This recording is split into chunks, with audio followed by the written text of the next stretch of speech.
Já faz 5 anos que administro a pensão herdada do meu falecido marido, e durante todo esse tempo tudo correu tranquilamente. Mas tudo mudou depois que João começou a alugar um quarto aqui. Esse jovem, da idade do meu filho, transformou toda a história da minha vida. No início, eu via João como se fosse um filho. Afinal, eu já tenho 46 anos, e ele só 22, quase a idade do meu filho. Ele é um rapaz bom e educado, diligente também, sempre disposto a ajudar no que eu pedisse, desde que não estivesse ocupado. Por isso, desde que João veio morar aqui, sinto que as coisas ficaram mais leves para mim, porque agora tenho alguém para ajudar. É compreensível, né? Eu vivo sozinha em casa. Meus 2 filhos, uma menina e um menino, estão estudando em outra cidade. Às vezes, fico atrapalhada quando preciso trocar o botijão de gás, instalar o galão de água ou consertar o telhado na época das chuvas. Essas são tarefas de homem, e eu já estou viúva há 5 anos, além de os filhos terem ido estudar longe. Mas com João aqui fico aliviada, porque ele é super disposto a me ajudar. Enfim, desde que João chegou, tudo se resolve. Só que, por ficarmos tão próximos, com o tempo, surgiu um sentimento que não deveria existir entre nós. Pensando bem, é até engraçado. Como é que eu, já com uma certa idade, fui me apaixonar por esse garoto? Por outro lado, João, que é jovem e inocente, sente o mesmo por mim, uma mulher que seria mais apropriada como mãe dele. No começo, tudo era normal. A gente só se cumprimentava rapidamente quando se encontrava, como com os outros inquilinos. Ainda mais, porque eu ainda trabalho ativamente como professora de ensino médio e sou vice-diretora na escola onde leciono. Enquanto isso, João estuda na universidade e é ativo no campus. Às vezes chega tarde da noite, então a gente mal se via para conversar. Como dona da pensão, eu também não me meto muito na vida educacional ou profissional dos inquilinos, afinal é privacidade de cada um, né? Dos 8 quartos da pensão que herdei do marido, alguns são ocupados por famílias, outros por trabalhadores e outros por estudantes. Eles só me procuram ou me encontram na hora de pagar o aluguel, como se me respeitassem demais como dona da pensão. Mas com o João era diferente. Ele era mais à vontade comigo, nunca se acanhava. Então, ficamos próximos rapidinho. Na primeira vez que pagou o aluguel do mês, ele perguntou muito sobre a minha vida, e eu acabei perguntando sobre a dele também. Ele disse que veio de longe para estudar, de uma região distante no interior, por isso não tem parentes ou familiares na cidade. Então eu falei: tudo bem, enquanto você estiver estudando, me considere como sua mãe ou tia, João. Foi aí que João começou a me chamar de tia, em vez de dona da pensão. E nós ficamos super próximos. Desde então, eu também não me acanho em pedir ajuda a João quando preciso trocar o botijão de gás ou o galão de água. Às vezes, eu o convido para jantar em casa, em vez de ele sair para comer na rua. Afinal, eu vivo sozinha, sem ninguém, e às vezes sobra comida, seria desperdício não comer. João também entra na minha casa sem cerimônia, quando está com fome ou quer fazer um café ou macarrão instantâneo. Eu comecei a vê-lo como meu filho caçula que está estudando longe, então não me sinto tão sozinha nessa casa. Só que, na verdade, nessa época eu estava me aproximando do senhor Bernardo, o diretor da escola de ensino médio onde trabalho, e antes de João vir morar na pensão, o senhor Bernardo já tinha pedido para dormir na minha casa algumas vezes. Você sabe o que eu quero dizer. Eu não sou hipócrita. Aos 46 anos, e viúva há 5 anos, é claro que há momentos de vulnerabilidade para uma mulher. Eu fico impressionada comigo mesma na época. Como é que cheguei a isso com o senhor Bernardo, sendo que ele ainda é casado e tem filhos? Sério, eu nem penso no que seria se os filhos e a esposa dele soubessem da minha relação com o marido e pai deles. Naquele momento, eu só me sentia confortável tendo um homem que me amasse, mesmo que tudo isso fosse errado. E o Senhor, Bernardo sempre me convencia e me seduzia, porque entendia que eu estava sozinha. Nos primeiros anos, depois da morte do meu marido, eu fiquei muito triste. Afinal, é perder alguém que a gente ama, né? Mas nessa época, eu não me sentia tão sozinha em casa. Além dos inquilinos, meus 2 filhos ainda estavam no ensino médio e fundamental. Um ano depois, o mais velho se formou no ensino médio e foi estudar em São Paulo. E 3 anos depois, o caçula seguiu o mesmo caminho, estudando longe. Sério, quando entrei no 4º ano vivendo sem marido, aí sim senti de verdade. Ainda mais com os filhos estudando longe em São Paulo. O que antes era ter alguém para conversar e compartilhar histórias quando eu chegava do trabalho, virou solidão. Às vezes um silêncio total na casa. Foi aí que eu admito que fiquei frágil. A presença do Sr. Bernardo com suas piadas e atenções me derreteu rapidinho. No início, era só colega de trabalho. Afinal, ele é o diretor. E eu sou professora e vice-diretora na escola. A gente se via todo dia, discutia em reuniões, até viajava juntos para eventos de capacitação ou seminários. Até que, em uma ocasião, no fim do ano letivo, a escola organizou uma excursão para São Paulo na época da promoção das turmas. Eu, normalmente, não ia. Preguiça de viajar de ônibus para longe. Mas como o destino era São Paulo, eu fui para ver meus filhos de quebra. E foi aí que a minha relação com o senhor, Bernardo, ficou mais íntima pela primeira vez. Não era mais só chefe e subordinada. As memórias da viagem de ônibus interestadual não foram só cansativas, mas também quentes e emocionantes. Foi lindo de verdade. Até me esqueci de mim mesma, esqueci da idade já na casa dos 40, me senti jovem de novo. Desde então, o senhor Bernardo começou a vir à minha casa com frequência, geralmente à tarde ou à noite depois do trabalho. Sempre tinha uma desculpa. Às vezes para finalizar documentos da escola ou contabilidade, ou discutir o futuro da educação. Mas com o tempo, a conversa virava para assuntos pessoais, sobre casamento e privacidade, que cada vez mais levavam para aquilo. Não sei, mesmo com o senhor Bernardo, já nos 50 anos, uns 8 anos mais velho que eu. Mas a gente se conectava. Talvez pelo jeito autoritário e bem-humorado dele, gosta de brincar. E começou a encher meus dias com elogios. Tipo, desculpa, hein? Mas eu venho tanto aqui só para comer junto, porque a sua comida é deliciosa de verdade. Nunca provei um peixe tão saboroso e macio como o que você faz. Ou quando eu estava sem vontade de usar vestido longo e lenço em casa, ele sempre dizia que eu ficava linda com o vestido curto. Dizia: às vezes eu imagino se o tempo pudesse voltar e a gente se conhecesse 25 anos atrás.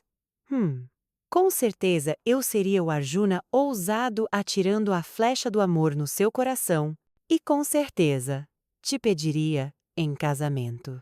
Ah, o Senhor! Bernardo sabe como fazer o meu coração solitário florescer e me deixar boba com os elogios.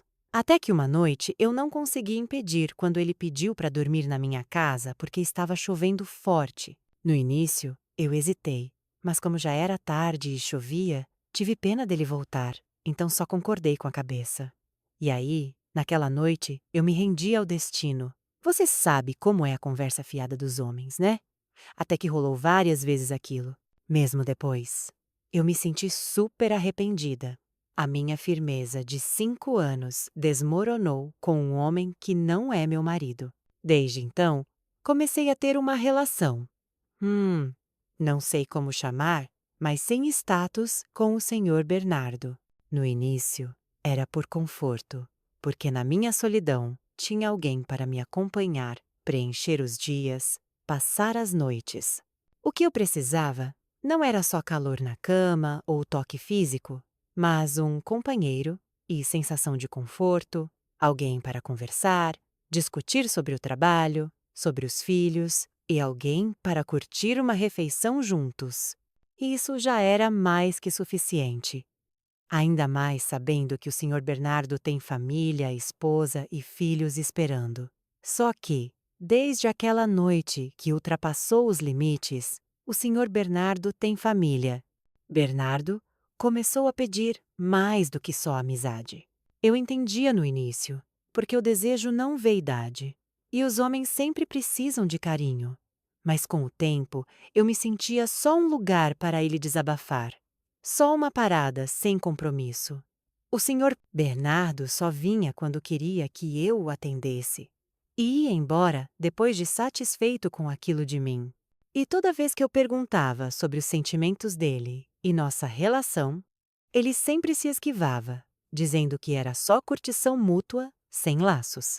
Aos poucos, eu só conseguia pedir perdão a Deus e comecei a evitá-lo, mesmo ele ainda tentando de novo comigo. Quando João começou a morar aqui, o Sr. Bernardo já vinha menos à minha casa, porque eu sempre o rejeitava. Eu percebi que já tinha ido longe demais, curtindo o pecado do paraíso terreno com ele, e não queria repetir o erro e o pecado. Daí, tirei uma lição valiosa de que às vezes os homens são egoístas, só querem aproveitar mulheres frágeis. O estigma de ser viúva, admito, às vezes é pesado, vista como fácil e sedutível, olhada de lado e só elogiada e notada quando eles querem um calor falso. Só que naquela noite, o Sr. Bernardo veio de novo, mesmo eu tendo dito várias vezes para não vir e não perturbar minha casa. A desculpa dele era se despedir porque o decreto da aposentadoria dele saiu e ele ia se mudar para o departamento de educação. Eu vou me mudar para a capital. Me deixa me despedir e te ver uma vez só. De quebra peço desculpas. Ele insistiu quando atendi o telefone. Ah, pensei que ele era sincero e reconhecia o erro. Então permiti. Naquela noite, ele chegou às 9 da noite na minha casa. Tudo bem, pensei. Considera como o último encontro antes dele ir embora. Uma chance para nos esquecermos mutuamente. Servi um jantar juntos, e eu disse: depois disso, considera que a gente nunca teve nada, tá? Mas, fora do que eu esperava, depois do jantar ele não foi embora, mas pegou minha mão e me levou para o sofá. Ah! Naquela noite, eu realmente recusei e evitei, mas o Sr. Bernardo continuou insistindo. Dizia que era a última vez, e continuou me puxando e me deitando no sofá da sala, começando a me beijar e seduzir com todos os elogios.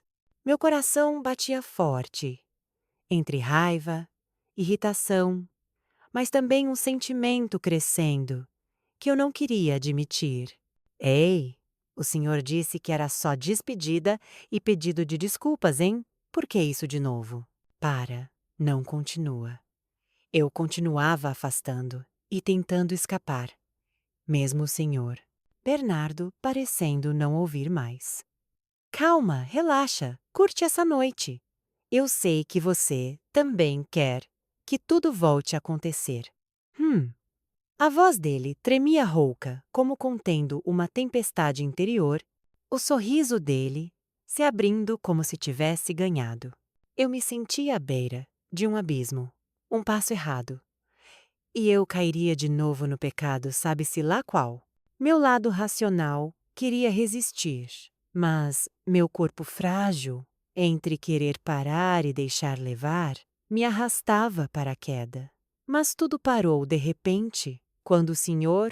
Bernardo estava quase completando o que queria comigo. A porta da frente se abriu. Bum! O som fez o Sr. Bernardo pular. Ele se afastou rápido de mim e pegou a camisa na mesa do sofá.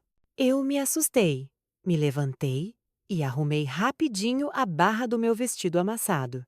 Um silêncio tomou a sala por um instante.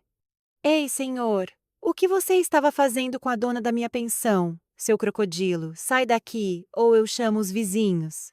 João estava na porta, a voz alta, o olhar afiado apontando para o senhor Bernardo que tremia.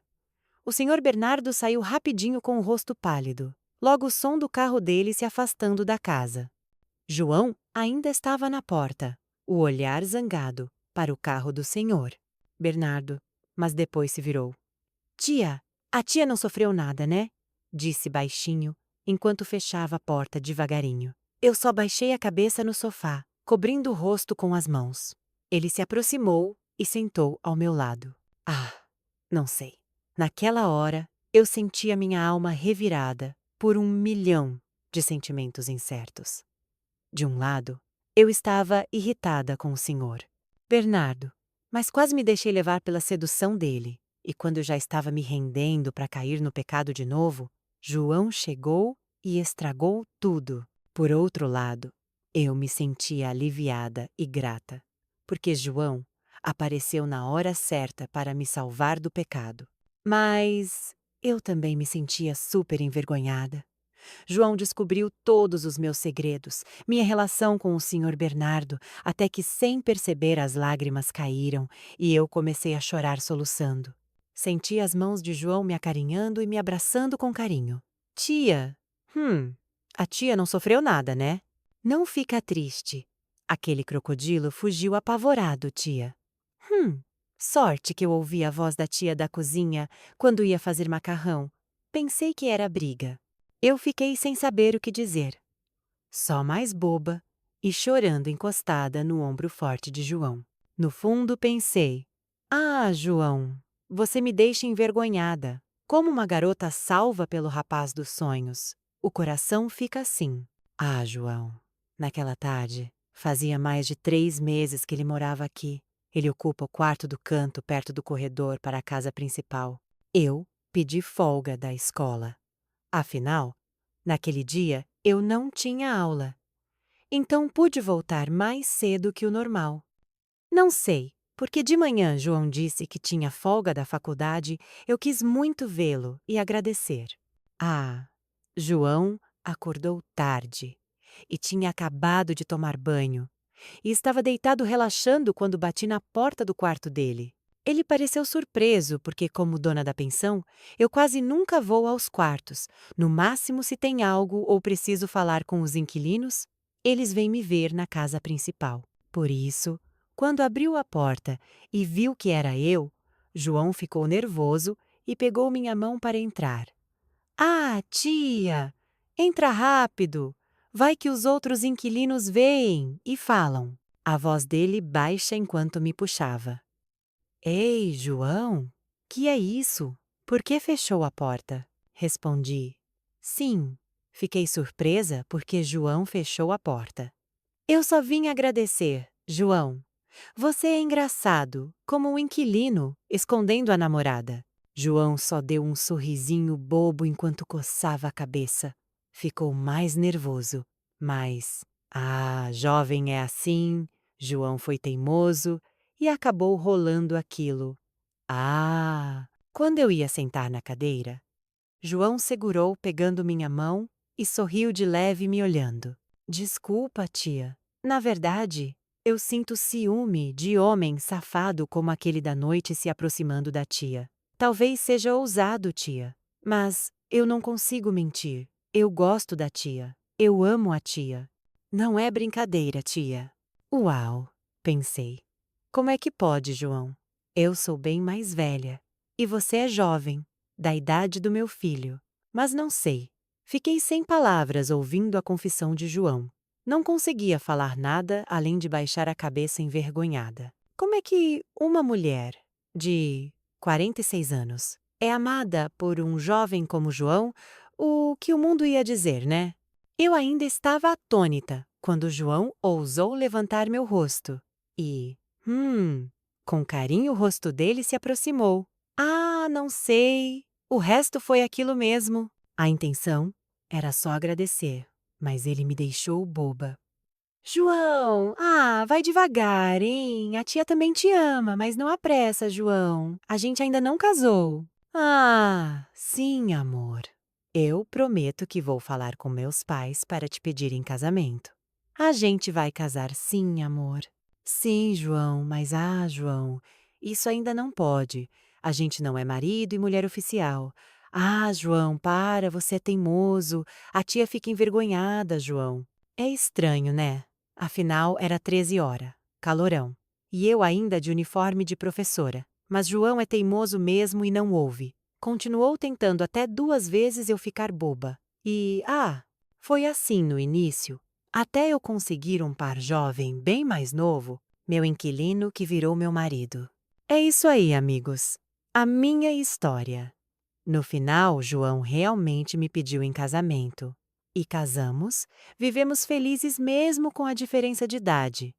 E vocês têm que acreditar que o amor não conta números, só os corações que se sentem. A diferença de idade é só distância no calendário, mas o amor é a distância que some quando duas almas se encontram.